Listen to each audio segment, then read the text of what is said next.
Profesor Kleti Këlliçi në këtë bisedë.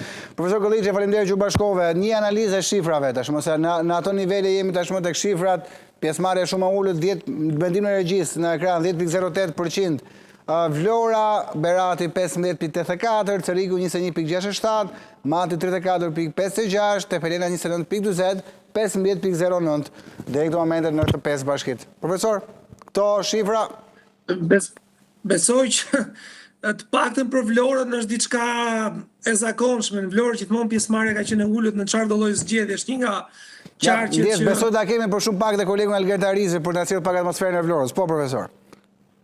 E ka reflektuar gjithmonë këtë pjesë. Themi këto nuk janë zgjedhje normale, janë zgjedhje anormale, janë mbajtur shumë shpejt, pa atmosferë, pa garanci nga ana e subjekteve politike për t'u angazhuar seriozisht në to. I vetmi ndryshim do kishte qenë nëse do kishte qenë betejë për Tiranën, e cila nuk u zhvillua, dhe për këtë arsye to zgjedhje kanë pak rëndësi dhe pak nuk ka në një peshë të madhe.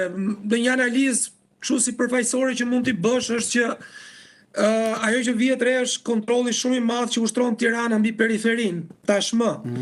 Edhe kjo ndjehet edhe në pjesëmarrje, edhe në cilësi kandidatësh e kështu me radhë.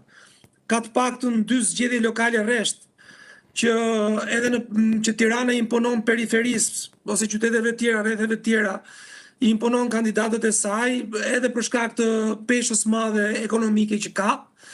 Dhe për këtë arsye nuk sheh as në qytetet e tjera përtej Tiranës në një përpjekje të madhe edhe nga shoqëria civile apo nga ambienti shoqëror atje që të propozohen kandidatë alternativ për te atyre që imponohen nga qendra.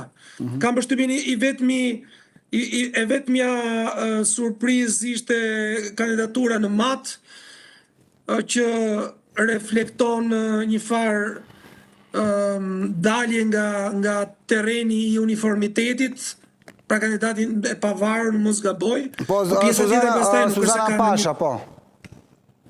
Nuk është se ka në një interes shumë të madh.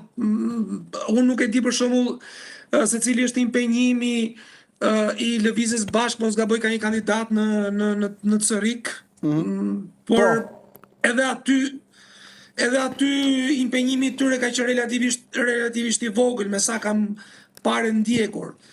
Që janë gara të cilat mbushin një të diel në mungesën e madhe të garës për Tiranën, që dhe ajo edhe po të kishe qenë dhe ajo do të ishte një garë jo fort interesante.